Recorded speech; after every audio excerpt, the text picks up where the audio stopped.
so excited that you've joined us for today's live stream presented by RVTravel.com. Today's program will begin shortly. While we allow some time for others to join, we want to take care of a few housekeeping items. Everything presented in this live stream is true to the very best of our knowledge and experience, but we are human. Occasionally, we might be wrong. We don't want you spending thousands of dollars simply because we said something was good or fixing something according to what we suggested. Do your research, check your owner's manual, and seek assistance from your vetted and trustworthy certified RV technician. So during our live stream, it's only going to get better if you participate. We'd love to hear from YOU. So while you're tuning into the show, please let us know what kind of rig you have, where you currently reside, if you're a part-timer, if you're a full-timer, and most importantly, what technical questions can we help you with? Feel free to submit your questions throughout the show. You can even start that right now.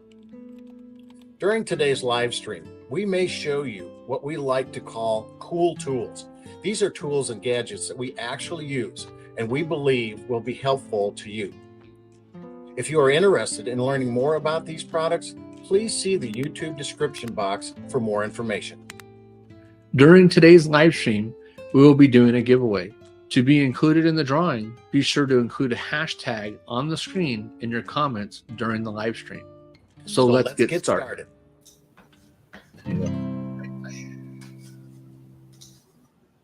Hello, everybody, and welcome to our Talking RV Tech. My name is Dave Solberg, your co-host. Dustin is out in California where it's been raining like crazy out there. Can you guys make up your mind? You don't have enough rain, then you do have too much rain, then you don't have enough rain. It hailed yesterday. Yeah. See? Now today it's sunny. Yes.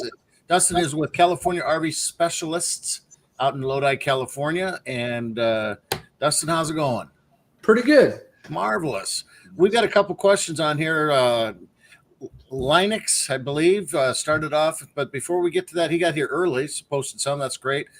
Just want to tell you about a webinar that I attended today. There's a company called RWB Strategies that does this about every 2 or 3 months. They do a webinar with RV dealerships, consultants, service centers out in the market. Today was kind of interesting because, for the last year, they've been talking about just the inventory and overstock and, what are you seeing in customer traffic. But today it was very interesting because they had 4 dealers that they were talking about, and all of them said the same thing, that, they were getting new units for quite a while. They were running 40, 50 percent, markup on those units because you couldn't make them fast enough. And they were being able to hold margins pretty easy. And then about just January hit, and they are down into 8-9% on that. They have a huge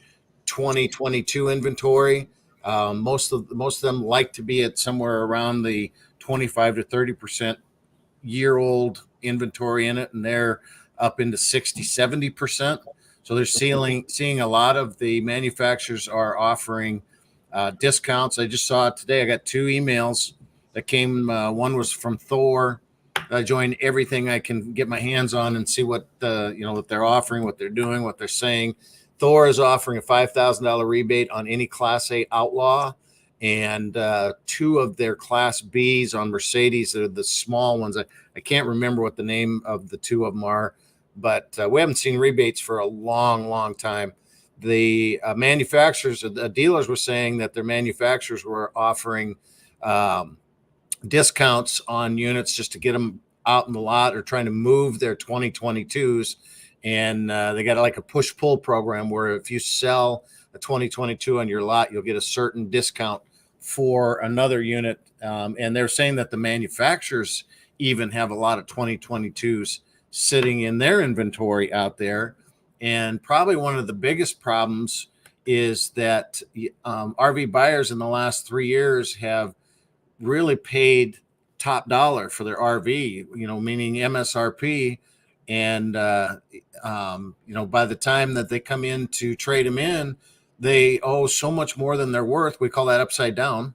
And and some of these people, I see guys go out and they will finance them for 15, 20 years and put as little down as they possibly can. Well, you're paying almost all interest on that thing. And by the time you're 2, 3 years down the road, then, you owe so much more than it's worth that dealers are having a hard time trading it in. And they're seeing, what normally would be about a 25% trade-in volume is jumping up into the 40, 50% of their people coming in to buy or wanting to trade. So it's kind of a interesting time. I just got back from Harrisburg, and I tell you what, the show discounts were just unbelievable. Walking around that and seeing, suggested retail price, show price right here, and I get the question all the time: is that really a show price? That's only good for the show, and typically it is, because when they sell that unit, and the dealer said that today. One guy said, what we're trying to do is just limit the amount of money we're losing to get rid of these 2022s. And so you go to a show and you see this show price and it's clear down here. And they say, well, is that really only for the show? And it's like, well, it's only for that unit typically, because once that unit sells, the next one's going to cost more money. And, they're going to start over with their floor planning and the cost of doing business that they got in it. So anyway, interesting conversation. So what are you seeing at your dealership or your service center as far as units coming in, Dustin? A lot of new units as well. So it's kind of funny that you talked about that. I just had a sales rep that went out to purchase a fifth wheel, and he came in yesterday in the office and says, hey, I bought an Alliance fifth wheel. He said it was normally selling for like $96,000 and he got it for like $56,000. So he said he saved like $40,000. So like you're saying, they've got so much inventory now, they don't know what to do with it. Yeah. Well, and part of their doing business, they look at the last 3 years or 2 years, and some that, if you're making full margin on these units, you're making good money. And the ones that are doing well, that have been in this business for a long time, I've seen ups and downs. We had the Gulf War first, and then we had the 2008 crisis, financials and all the stuff, and the highs and the lows of things. And when it's really, really good and they're making a ton of money, you put it back in your business, because that when there are going to be the peaks and valleys in this. So when there are times you're going to have to sell it for what you bought it for, and then you've got all the floor planning money you put in it. One guy made a very good comment. He's got, I think they've got 16 dealerships. No, eight dealerships. And he said, come April, I don't know the exact date, he says, my floor plan notes come due. So he emailed every single one of his managers and he told them what kind of bill is going to come in April, and they better get rid of those things before that. So, that's where you also see some discounts come in to say, man, I got this thing on the lot and it's going to floor plan. If I don't sell it by April 15th, I am going to get that next quarter hit on that thing, which is, for their flooring. Yeah, it's going to be big money. And so they can discount that, knowing that the other thing I saw is Camping World is having a garage sale, and some of the units are up to 50%. So we're seeing that overstock coming into the market. The only other thing I could say that I'm seeing is that, and I'm not going to say any names, but some of the local dealers and stuff around us, they're just, like you're saying, they're blowing them out. They're not doing the PDI inspections. They're not going back through the coaches and fixing all the little miscellaneous things before they get sold. They're just getting rid of them. Yeah. Well, and that's, yeah, it's hitting the consumer, and so. Yeah. And you're going to see that we call it when the market just gets flooded like it has been here, and you can't make them fast enough. If you don't want to pay top dollar for it, there's 1,000 people waiting to pay. And a lot of these, they're coming out of the woodwork, and they don't care if you aren't going to buy from them, because they think that, I got all these people waiting here. I can just let it go out. I don't have to spend the time, the money to bring it in. And those are the dealers that don't last it for the long haul. That's why I always say, get a good dealership that's been in this for the, the years, gone through the ups, gone through the downs. One of the dealers in the webinar, I was very impressed. He said, through the pandemic, we charged right at about 13% markup. We could have gone more. We could have gone 40, 50, 60%. But he said, we've been through this before. We want that good prime rib, he called it. And we know that those customers are going to come back in a few years and want to trade that vehicle in. And if we were up in the 40, 50%, we're not going to be able to get them traded in. And that, you've got to be able to keep turning. You got to be able to have that in the pipeline. So anyway, that's my on the mountaintop speech. So we'll get off into questions. Dave. Sorry. And so vote for me. Touchy subject for Dave right now, folks. What's that? I just mess around. Oh, so like I say, vote early and vote often for me. All right. Good thing I'm not the mayor of Chicago. RV Republic, right? Well, RV. Linux Rufus says, and that is a cool name. That's better than Genghis Khan. Linux Rufus. And Marley, I have a 2020 Flagstaff 26 FKBS. I have two questions. The exterior doors on this camper do not latch to the camper shell. The hinge is supposed to have enough resistance to, and then he had a second part of to hold it open, I think. Yeah, but not anymore. I'm assuming when he says this that it's not the hinge that's supposed to hold it open. It's the strut, gas strut. Don't you think? Do you know of any hinges that hold the door open? No, not on their own. I mean, if it's a compartment door with like a striker latch, and he's got a magnetic to lift it versus an actual lift strut, and because I don't think that kind of coach has a strut on the compartments. But is it not shedding and staying closed?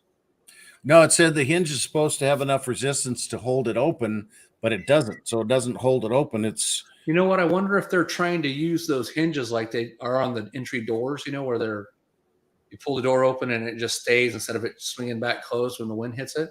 Yeah, I'm not familiar what that Flagstaff has in it, but I normally there's no adjustments. Even if you have the gas shock hinge, there's no adjustment to that. I would say probably the easiest thing is to put a latch on the side of the camper. The magnets. If it'll go all the way up, do the magnet. I mean, you can do we call them chicken beaks, those old plastic ones. Don't do the metal, do the plastic, because after you pull the fourth one out of the sidewall of the unit, you start then getting holes all over it. So I'm a hard learner, slow learner. I'm the metal guy. I put the metal ones on. I know, but then I got plastic ones gone. I forget it's there, and I pulled several of those off. You break one of those, and you can put a new plastic one on. But the magnet, you're right, is best. And I see some people doing Velcro, on a DIY, because you can get some of that pretty heavy duty Velcro stuff that will stick to the heel. Yeah, that's the key, is to get it to stick. But if you take a little small screw even and put that Velcro in, it won't pull off the sidewall. So there's no adjustment that I know. And then the second part of the question says, my wife and I have discussed replacing the water heater, and I got in trouble years and years and years ago by the head of service technicians calling it a hot water heater. And he said, if the water's hot, you don't need a heater. The water heater heats cold water to make it hot.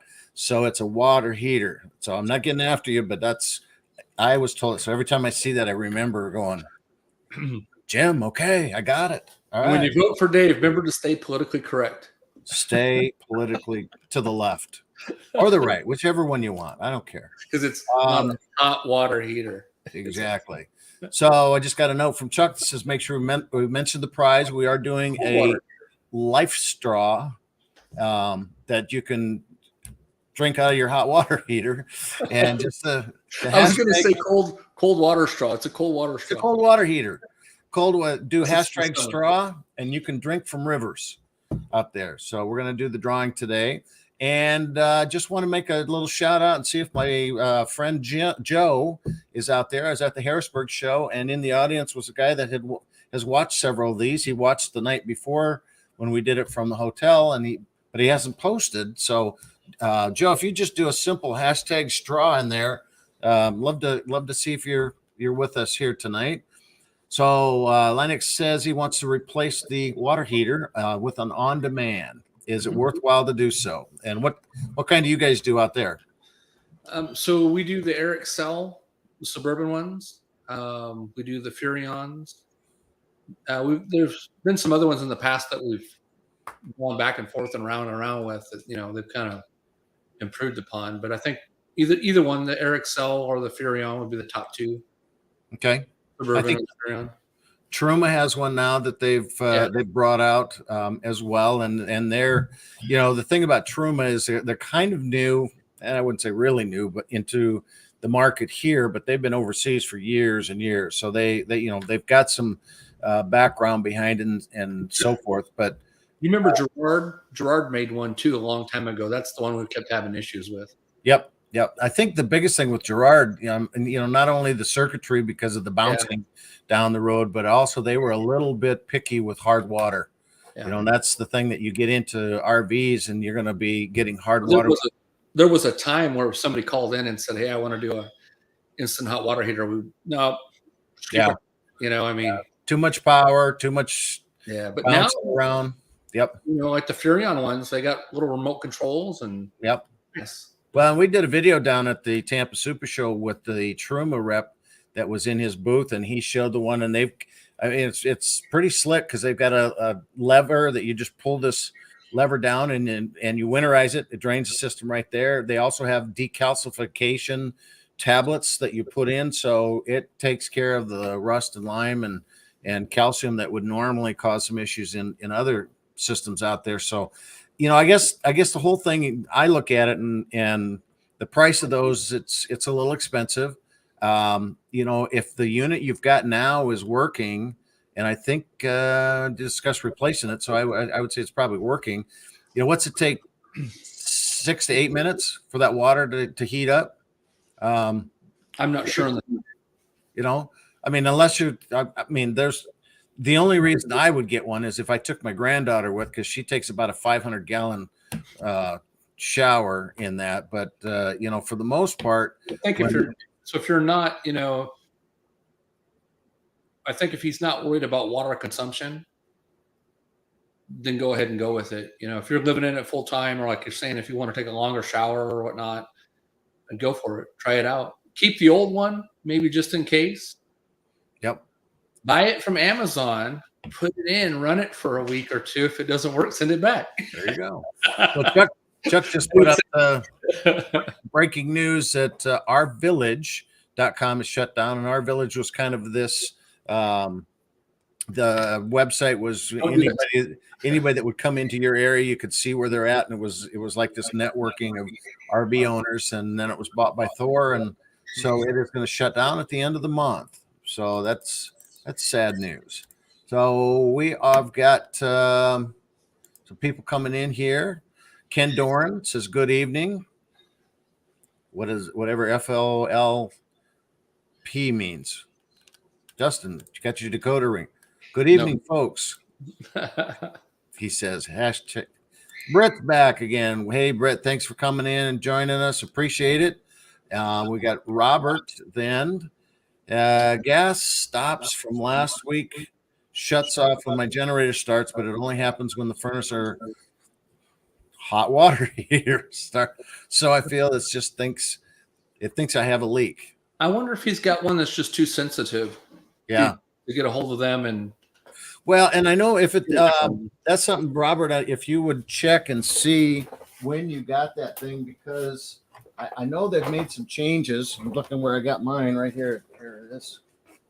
And I think they've done a little bit of changing. When I was talking to the engineer at the Tampa show with some of the needles on the inside and some of that excess pressure at the very beginning. So what I would recommend to do is look at when you bought it and get a hold of Gas Stop, their customer service. And I'll get a hold of Mike, is the guy that I always talk to. Mike's usually watching here. So Mike, if you're there, if you want to come sign in and come on and just, maybe address that a little bit. But we'll do some research on it as well. So have not. I know the guys over at Gas Stop, they're really nice. So they're not, I mean, I'm sure if there's an issue with it, they'll take care of them. Yep. All right. So we got Lee here says, I appreciate your videos this week on the internet for RVing. I'm getting rid of the Nomad as it doesn't do me any good. Doesn't seem to work for me. I'm getting the Journey FIXTR. And I think what he is referring to is the Travelfy. Hold on.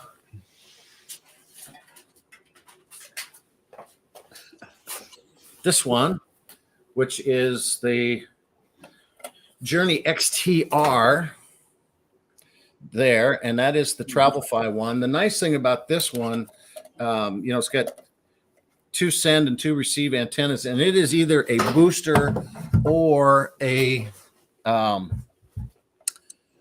4G deal. And one of the things that people got to remember about the boosters, we had a little Doogie Howser whiz kid in here last year talking about Wi-Fi and boosters. So you got boosters, extenders, repeaters. They all do the same thing. They take a signal and they try to maximize it so that you can get a little better signal from wherever you're at. And when you're in a campground, if you're the only person there, that works. That's the problem with the campground, is that you go in there and they've got a router in the office, and you got about 200 to 300 feet where it works, and then it just gets pretty sketchy out there. And from what Lewis told me, and he's done a lot of work with campgrounds to help them to boost their signals, is that when you've got 5, 6, 10 people in the campground all trying to boost that signal, it diminishes it so bad it doesn't work. So most of those boosters don't work. They work in your house because you got one router in the basement and one person in the house pulling that signal up. You don't have 15 of your neighbors trying to pull it out. This one will do a boost if you want it to. But it also has 4G and 5G programs available. So you can go in, and Travelfy has purchased data from about 5 or 6 different companies. So they use Verizon, they use T-Mobile, all these ones. And wherever you're at, the strongest signal, they will grab that, and you just go in and buy data packages. So you can I'm doing 10 gig on my little Travelfy that I was, the portable one. And the nice thing about the portable one is I can take it anywhere I want, but I can't hook up a tower, hardwire a tower, which I can with this one. So I can do either wireless or whatever. So I can do 10 gigs. If I'm going to do a lot of streaming, I can do 25 gigs. And then I can turn it on and off as I go. So if I go 6 months at a time, I can do monthly, and then I can stop it. I don't have to do it all year long or a 2-year program. There is an activation fee when I bring it back up, but that's what he is looking at going with. And I have been very, very happy with my portable Travelfy. I've used it. Well, we used it last week for the uplinks. I've used it in Arizona, Florida, and Rocky Mountain National Park. So it's a great program, great piece to have. What do you guys sell out there, Dustin?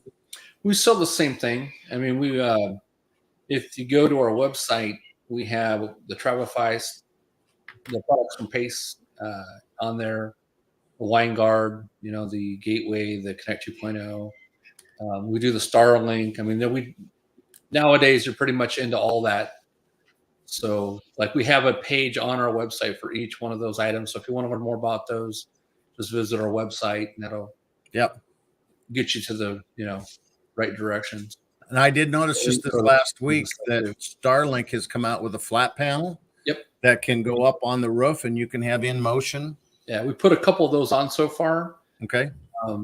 Good response back from the owners.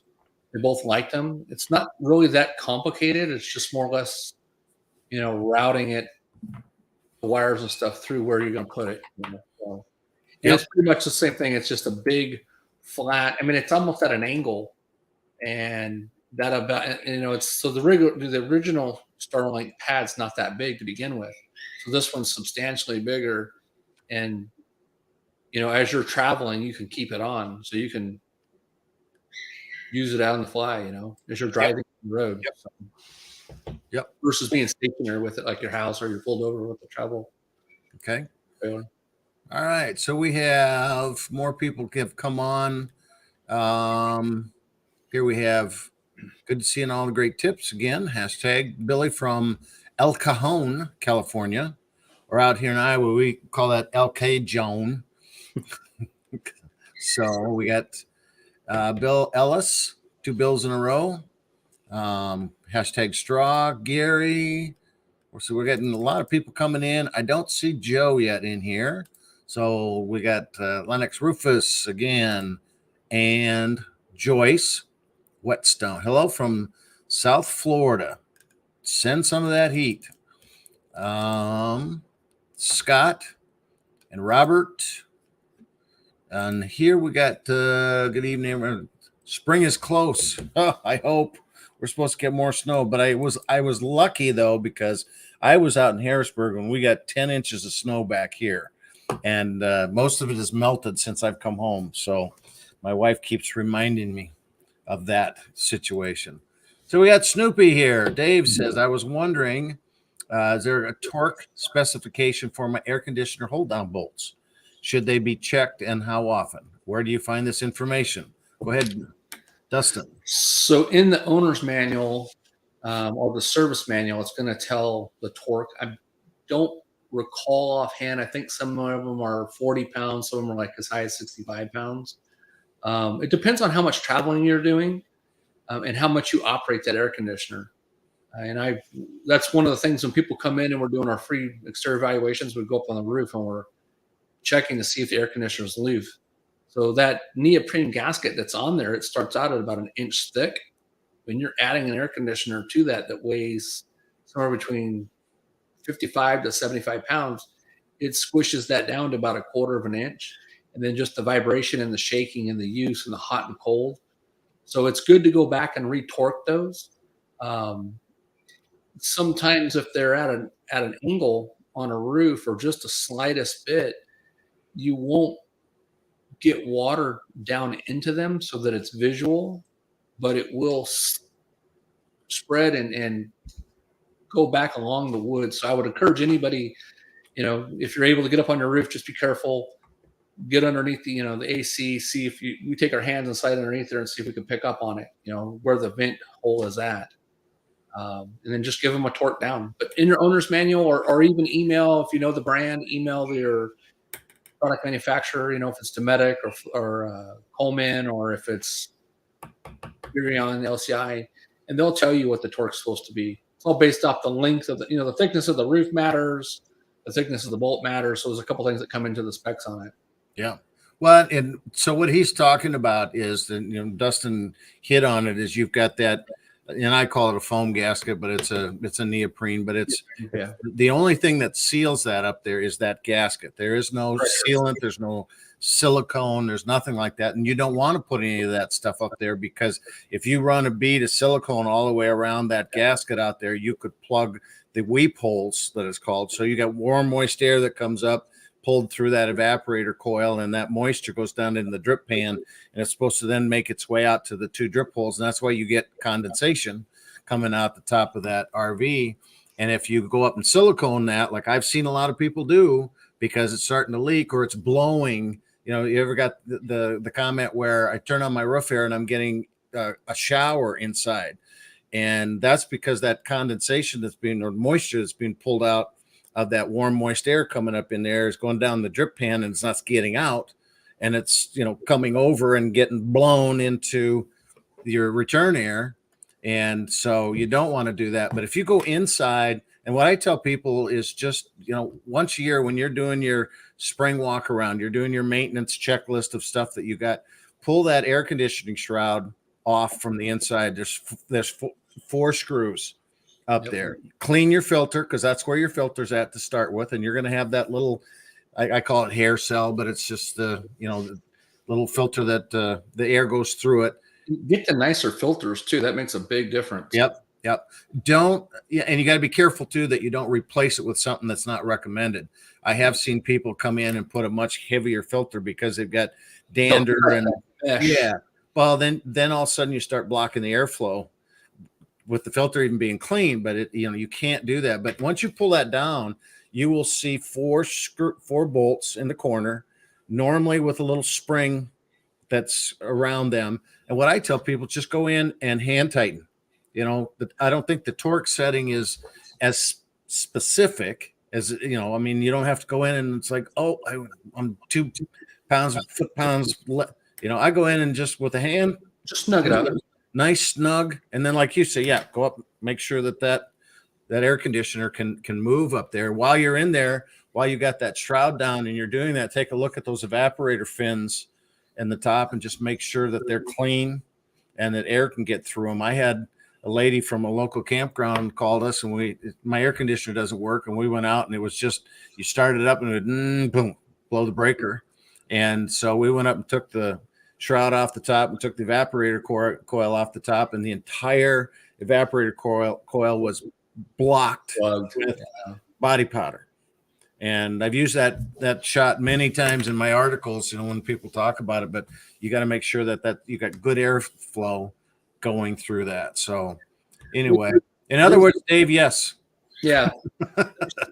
There's also, depending on if it's a Class A motorhome and if it's a nicer higher end motorhome. Mm-hmm. You were talking about the drip tray, right? So when you go up there, you know, I add another little thing to your yearly maintenance. Pull off that cover, blow out all the coils, check all the wiring, check the torque of the gasket, make sure the AC cover is not damaged or cracked in any way, that it's not getting brittle.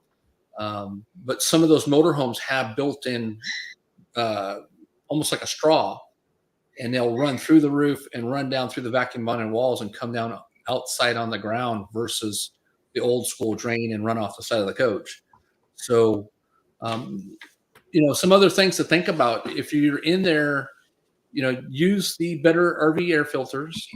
If you have an older unit and it doesn't have that RV airflow, I know, Dave, I think you've done a video on that as well, the RV airflow, the plenums that go in there. I didn't do a video. I did an article. Yeah. We're going to do one this summer. That increases the air volume, quiets it down. Yep.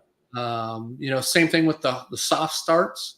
So, you know, if you're running off a generator or you're running off solar, you know, check into those different items. Like we actually just had a discussion about this. Somebody had called the shop and you know, every year we do so many roofs a year or air conditioning services, and we sometimes we get going so fast that we're only addressing the owner's concern instead of, hey, you know, let's have that conversation about, I'm going to clean it and service it, I'm going to replace your gasket. Well, how was the volume of it? How was the temperature? How was the noise? You know, there's all these different things that can go into that to help benefit the owner. Yep. You know? Well, and you know, you brought up a good point with that RV airflow.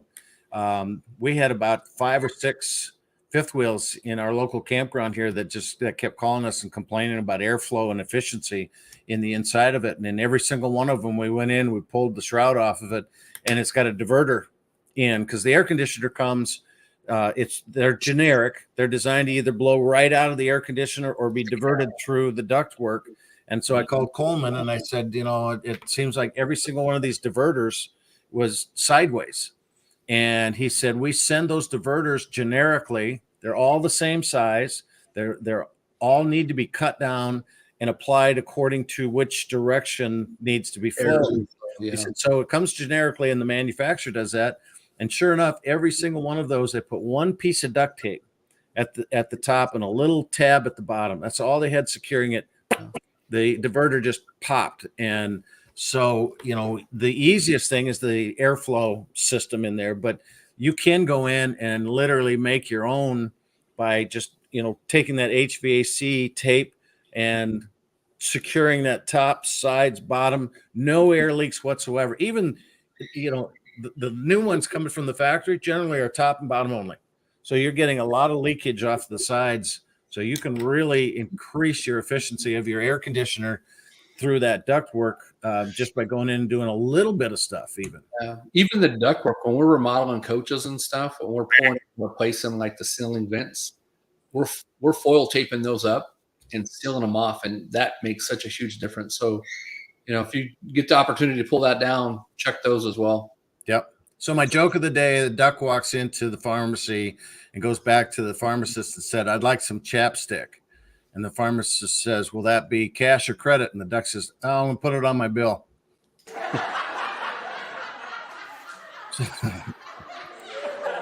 Hey, they're clean. So we got Lennox says it's the entrance door. That's the ones he was talking about. No gas strut and entrance door. So it's designed to come out, and it's supposed to, I think they have a little bit of a catch. Well, they're whatever the way that they have them in the hinge, it's difficult to open them and close them so that the wind can't just slam it.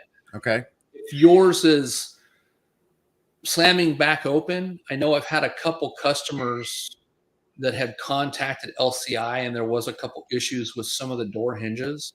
Mm-hmm. Also, a video on their website for if it's just like the door's not closing correctly, to re-camber the door.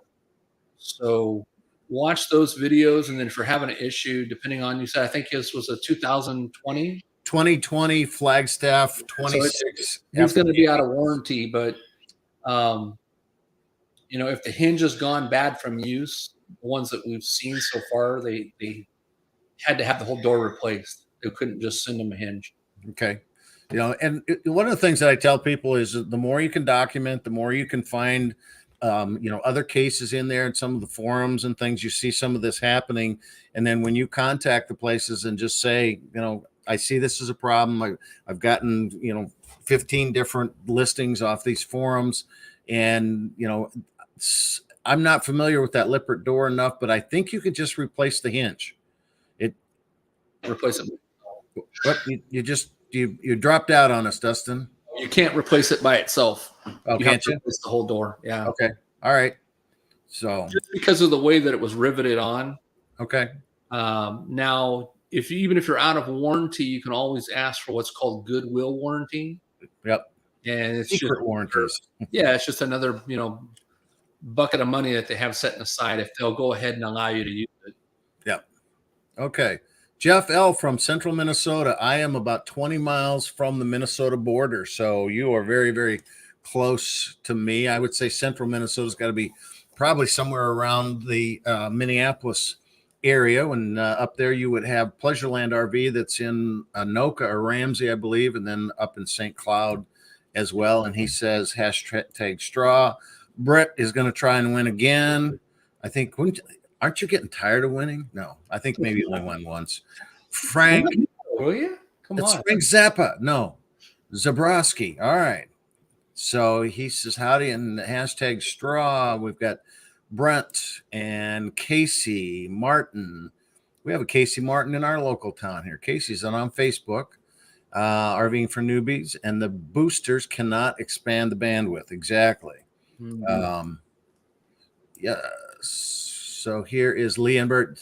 Yes, Dave, the Travel 5. That's the one we were just showing. You can also, like I say, you can get it in the portable version that will do just as well.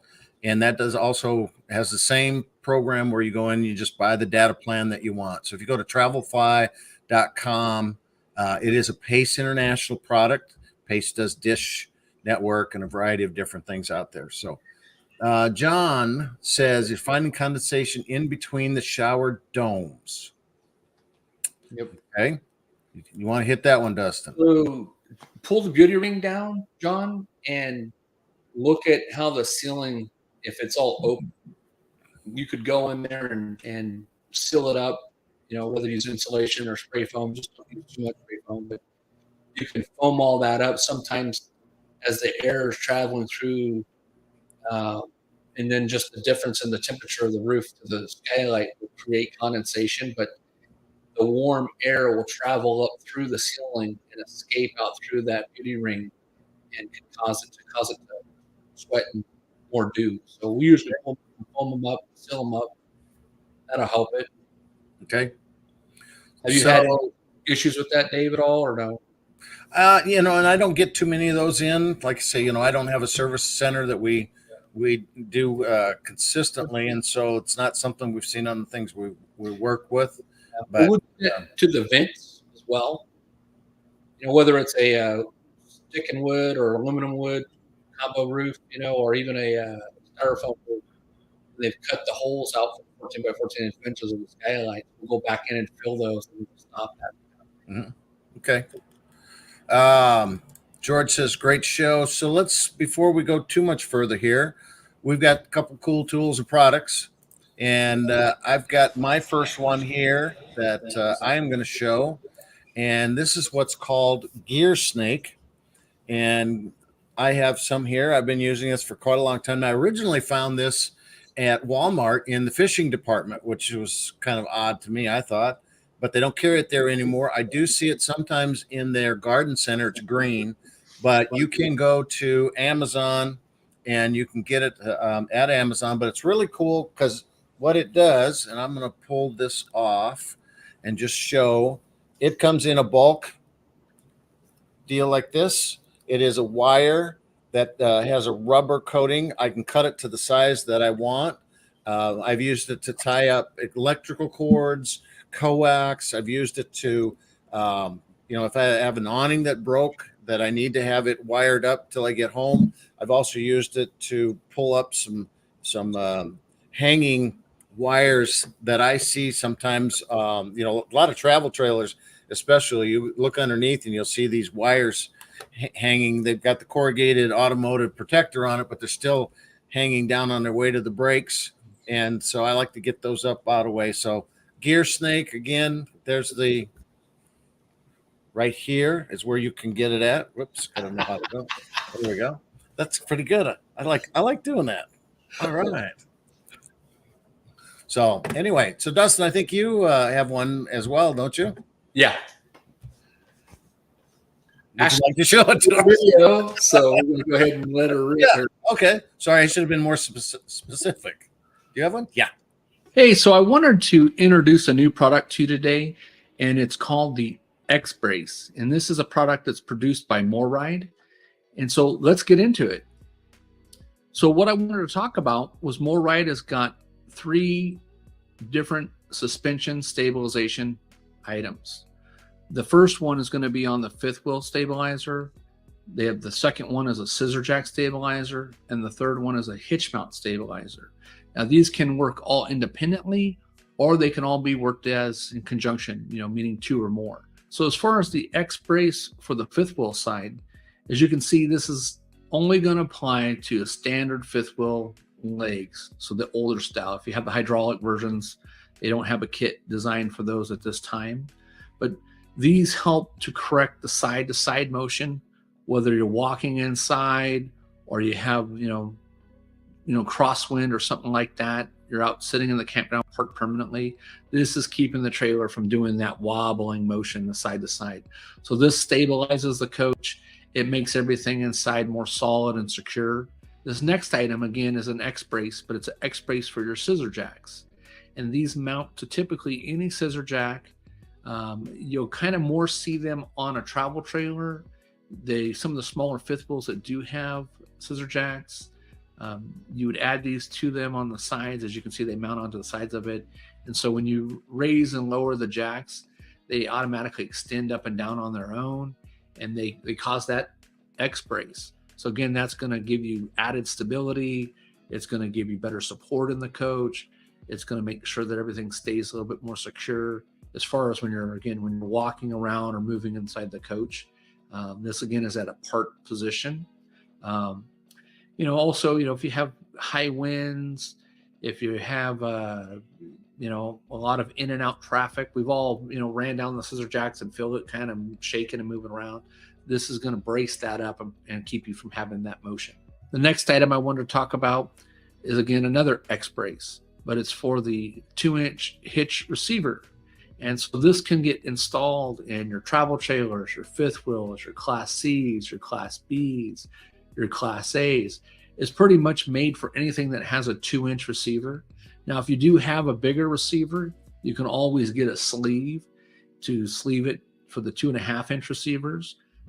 What this is designed to do is it's same thing. It's going to add stabilization to your coach. It's going to make everything secure and keep everything from moving around inside. When it's expanded out, as you see in the bottom of it, there's a tie strap that connects the 2 legs, and you're doing a ratcheting motion, which is going to pull the legs in to give it that firm grip. And again, that keeps that trailer from doing that waddling side-to-side motion. So thanks so much for watching. And if you'd like to learn more about these products, please see the link below. All right. pretty cool. Do you get tired jacking those things that fast? I said, Oh, I've never seen anybody do it quite that fast. Well, those are nice. real Hey, good. have you seen Moride's got a couple new products out now?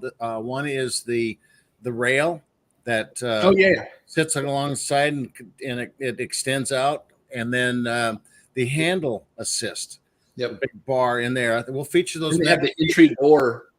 Yeah, that's what I mean. Yeah, if you put it up on there and put it down, and it gives you a nice big handle assist to that entry door latch, rather than trying to get into that little, especially with my finger. That's The only thing I worry about is I haven't had the opportunity to install one yet, so I don't know how the base mounts to the door. In my mind, I think, are we gluing something to the door itself and then drilling the holes and using like a rivet that expands, like an expanding rivet to hold it to the door? Well, the one for the door handle latch, what you do onto the edge. The top of it hooks onto the edge, and it's got just a little Allen screw that connects to the handle itself. And then when you go down, you've got a triangular plate on the outside and the inside. You drill a hole all the way through the door, and you sandwich the door. Oh, okay. With a bolt that goes through, and then a nut, a nylock nut on the back side. Perfect. And we will be putting one of those on as soon as the weather turns a little nicer out here. So I think we're hoping summer comes on a weekend this year out here in Iowa, so we can get something done. But that looked kind of cool. I did not look at the handle one, but I saw both of those at the Harrisburg show, and I was amazed at the handle. That it's just an assist rail, basically, is what it is. So it pulls out, and it gives you something to hang on as you come down. Some of those is it Moride that has the big huge step that comes out of, but those can only come out of fifth wheels. They're not available. Travel trailers too. Well, yeah, but I mean not motorized. Yeah, not motorized. Just because it'd be like opening the steps on a 747 kind of. So you'd have to have a stewardess in your RV to be able to do that. But so it's a little harder coming out of some of those motorhome steps. But that rail really seemed to be kind of a cool thing, and they weren't too bad. I think the handle assist was like $79.95. Yeah, and what they were showing too in that, like I watched the video on it, and they were showing basically the consumers having to go up the steps, and get quite a way up there to get up high enough to open it, versus just being able to reach up as they're walking in to those steps to open it up. So Moride makes a lot of good products. Yeah. I've installed a lot of stuff for them, a lot of the cargo trays. They make a lot of, they were they were the leaders in the industry for suspension for both, and they still are, for Well, the thing that I thought was kind of interesting is that for years they were known for suspension, and then all of a sudden they offer a line of TV mounts. Yep. We've put hundreds of them in. I know, and it just seemed odd that the technology that doesn't transcend the TV mounts from axle suspension to, and by the way, use this technology to mount your television up, and it's like I don't get it, but they I put several of those in too. Yeah, they got all kinds of really good products. Yep, they do. All right, we have then. We make sure I get here. We got that great show. We got Timothy says hello from Laughlin, Nevada. We've got Frank then #straw. I think Frank's leading the number of #straws he's put in. So we've got Sandy, and then Earl says I love your videos. Thank you. There you go. And we've got I couldn't Michael. Without the support of my wife. Who could? Right. I don't mean I have the support of your wife, but if she could do my videos for me, that would be great. Mike says York, Pennsylvania. And then Marcia is #. And Lee says, I'm planning on putting the shocks under our bed in the 2019 Grand Design Reflection 337 RLS. What weight shocks should I buy? Again, that all depends on the heaviness of your bed, but make sure, Lee, because that's a common, everybody wants to do that. And they don't realize that the box paneling on the bed is hollow. And so they just assume that, hey, I'm going to mount these on there and they're going to work. Well, most people will mount them on there, open it or close it one time, and it'll rip them right out of the wall. Yep. So make sure you see if there's support back there. If not, you may have to open that up and add support or add some kind of, beef it up with OSB or something, add something back there to allow those mechanisms to move. Yeah.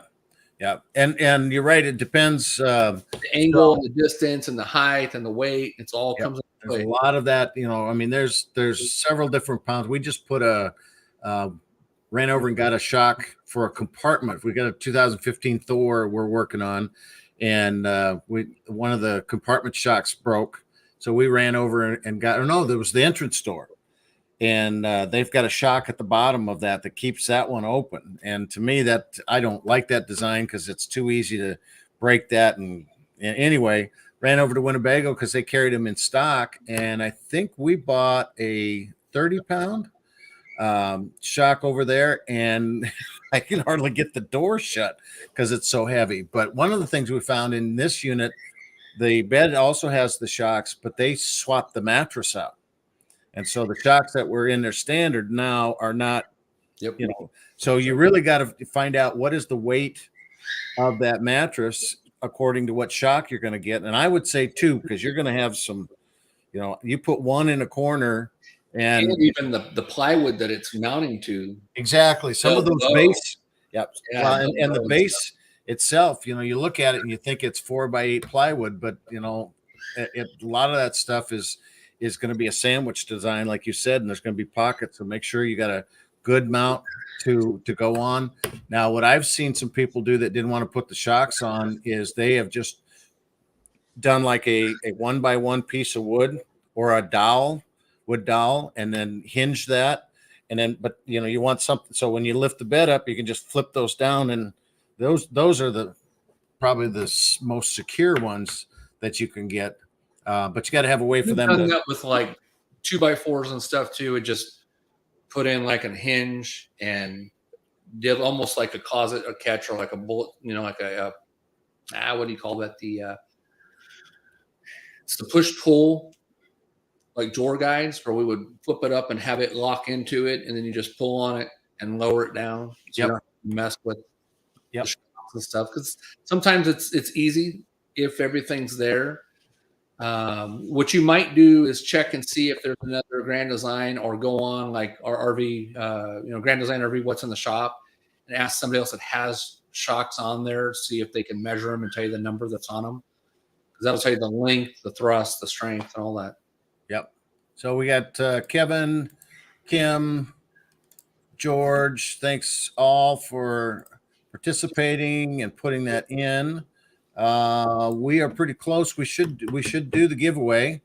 We'll give you one more chance here. When we talk to, I showed morphed my rail for a Class A. I'm not sure. I don't know. Should more ride my rail for a Class A? I don't know. Not sure. Okay. Oh, down. He did another one down lower. Okay. More ride when at it at the Tampa show. All right, good. And Lee says there are 2 shocks mounted, but I think you're right. I'll have to reinforce that area where they're going. So before we go any further here, I think it's a good time for Ashley to play that beautiful bean footage. That's an old Bush Bean commercial thing. We'll see who wins the Life Straw. That was that fast. No, I was going to say that is. And George is going, no, wait a minute. I thought I won. So, no, we had to wait to the winner. We had a little bit of a glitch in that. Congratulations, Timothy. All right. Congratulations, Timothy Johnson. If you will email to editor@rvtravel.com, give Chuck your mailing address, he will send you the Life Straw. So we have Frank did his. We had Michael, Sandy, and then Lee has one. Thank you, fellas. You're welcome. Appreciate you guys coming out. User hashtag straw. We have a few minutes here. Great show. So I was going to talk about, we had a couple of questions that came in this week, and I wanted to, kind of pool our readers here. So I don't know if you saw the thing that just came out.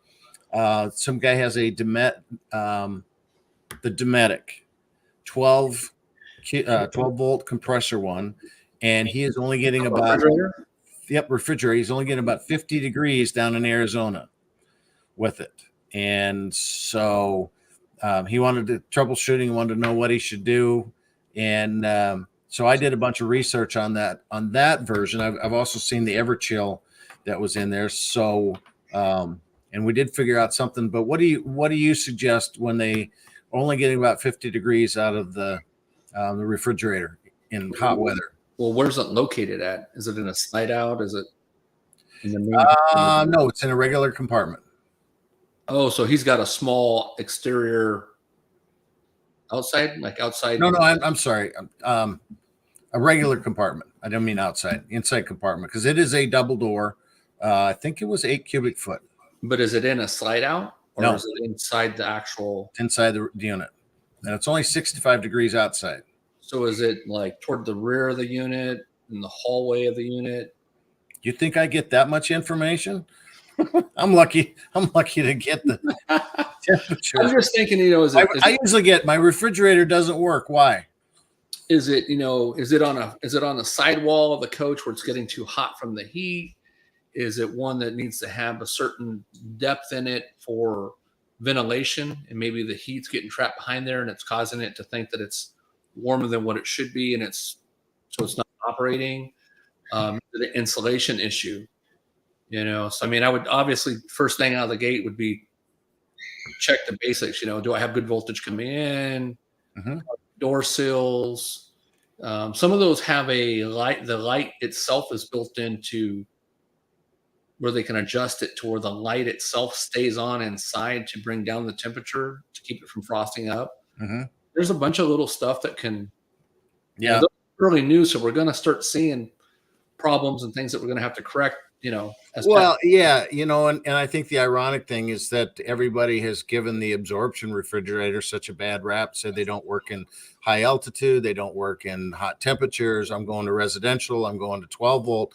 And now we're all starting to see, when you put these things into some extreme uses, that they're not performing real well too. So, I did some research on it. And like you said, you check the cavity. There's some vent areas that are supposed to allow the cool air to go through the whole cavity in there. There's 3 modes on that unit, and none of them were working well. And then he did ask, should I just replace it with a lithium battery? And so, I came back with the like anything that works on propane or 12 volt, you think your batteries are good. If they're just lead acid batteries, they can drop in a heartbeat.